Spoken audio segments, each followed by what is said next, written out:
โอ้ยโอ้ย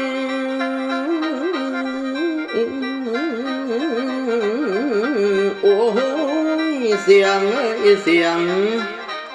เสียงพี่น้องเฮาไก่ไก่สลองกันวันปีใบ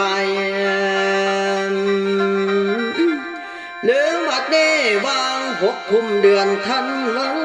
ส่งปีเก่าให้พันไปฮับปีใหม่ไทยพี่น้อง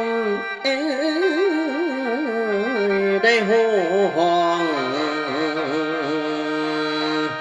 ห่วมสังสรรค์นาแฟนโอ้ยโอ้ยนะโอ้โอ้ยโอ้ยโอ้โอ้โอ้ยเอ้ยละดำ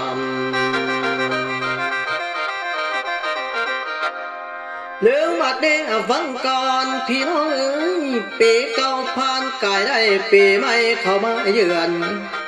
อีแม่เอ้ยเตือนว่าสังขารเฮา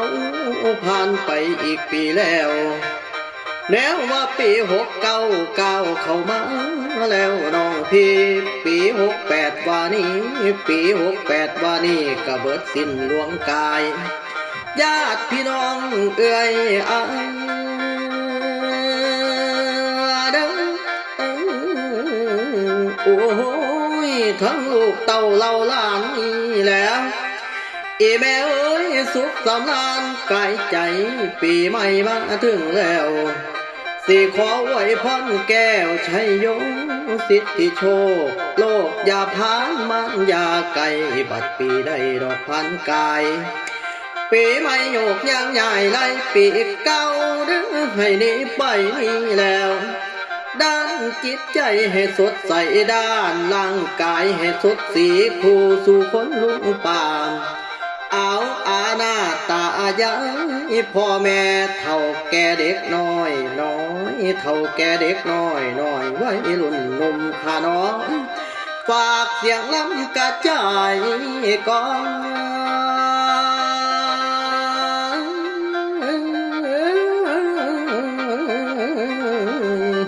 โอ้โอ้โอ้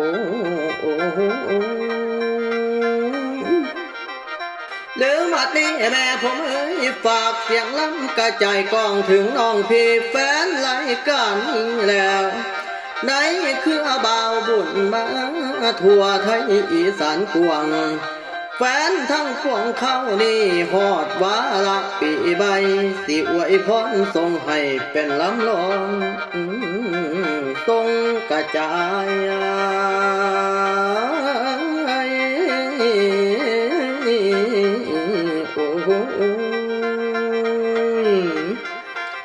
เดี๋ยววัดนี้วาระปีใหม่นี่สิอื่นส่งลำอวยพรนี่แล้ว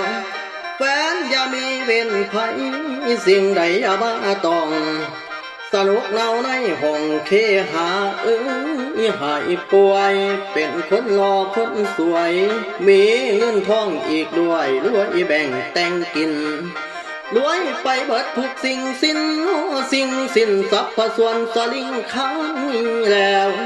รวยบ่มีไผปานเปรียบบ่ไม่บ่มีใดการทั้งเจ็บหรือไข้วัดไอไข้สันเด้อแปรเด้อเป็นหนาวเหน็บสะบันให้หายสิ้นในห่างถอย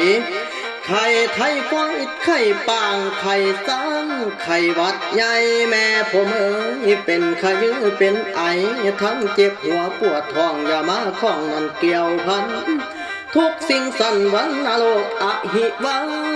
ตอบแน่นอนทั้งเจ็บหูเจ็บตาเหนื่อยสาเสียวทองมึนสมองเป็นบ้าเด็บซาตาสะเม็นเจ็บกระดูกเจ็บเอ็นไอเล็กๆน้อยๆให้หายจ่อยเจ้าห่างเสียขอให้บุญก็เกือกับเกิดกายสิทธิ์นี้แล้ว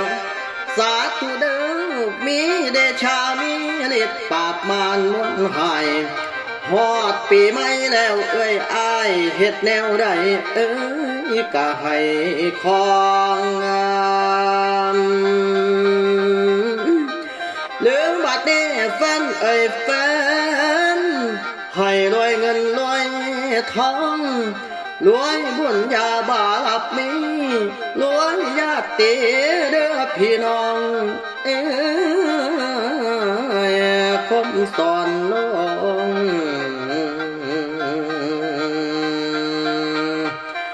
แม่นทรงพรข่าวพรพรข่าวพรพรห้องฮาว